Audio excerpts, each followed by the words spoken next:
Hello friends, welcome back as I show you our December veggie garden tour.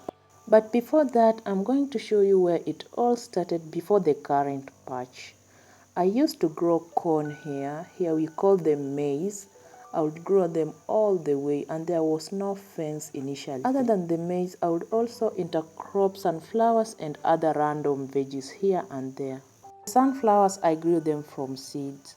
The tomatoes, I would look for volunteer plants here and there and transfer them into the maize farm, even though they never performed. I don't remember harvesting tomatoes then. Now that I think about it, maybe the maize overshadowed the plants, so they did not produce well. I also grew some spinach. We call them the Swiss chard. And on the edge next to the wall, I grew sweet potatoes, and nope, I did not harvest anything. They just produced more leaves but no tubers. Then back to early this year, we decided to put up a fence. We grew our vegetables. Our birds were also multiplying. We had so many chicks, so many big hens, which means more manure for our farm. But later we were hit with the January drought. We always experience drought in January, February and March. Although I was lucky to have some water, which means I was watering my veggies and they did well. Once the rains resumed in March, we had already harvested the other veggies and that's when I planted this current vegetable patch. And as usual, I intercropped with my favorite flower, and that will be the sunflower, which I'm currently harvesting before I give you an official December tour of my vegetable patch. But for clarity, I would just like to say our vegetables are pure organic, 100% organic. We only use compost and manure from our chicken coops. We do not spray. I grew them from seed. And about the pests, yes, we do have some once in a while. They haven't been that serious to require spraying, so we just put ash or the natural waste, which we'll talk about them later. So let's go to the tour. Right there is the gate, and when you are standing right there, you are facing the patch. Right there is the entry to the patch, and once you are there, the first thing you see is the collard greens. In fact, they are the majority in the veggie patch.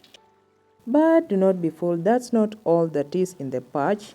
I also have this tree growing here. It's an avocado tree. This tree is about 3 years old, and below the tree I also have an intercrop of the Swiss chards. Now that I'm looking at it, I think we may be having a problem with the shadow from the collards because the leaves are somehow yellowish. But that's a problem for another day. On this side of the fence, I have my first tomato tree. It's somehow drying its leaves. We'll also look into that. And then we have our very first eggplant tree. It's so full, and that's because I rarely harvest it. It's always full of seeds, so I don't like it that much. In fact, at this point, I should just let it be. Then I'll get some new seeds from this plant and plant it elsewhere. Despite of the many fruits, it's still flowering. There are so many flowers on it. So that's what we have here. On this other side of the fence, we have more tomato plants. But before that, I also have my thin malnourished spring onions.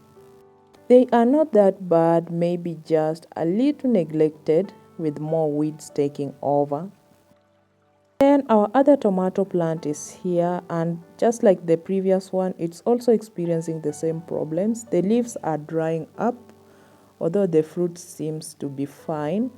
That's also another problem for another day. First, I thought it was an issue with the soil, but looking at the plants next to it, they're just doing fine. The leaves are okay. Which then means the soil may not be the problem. There is just another underlying problem which I need to look into, and as I said before, that's not a problem for today, it's a problem for another day. Our tomatoes are ripening. As you can see, they're also very healthy. Remember, I do not spray my tomatoes. I do not apply fertilizer either. I only use manure and compost. I also have some random pop-ups here and there, like this one here is a chili plant. Then we also have some leftover carrots that we planted earlier this year, but we did not manage to harvest all of them. These ones were a bit small, so we left them for the future, and looking at it, the size is now better.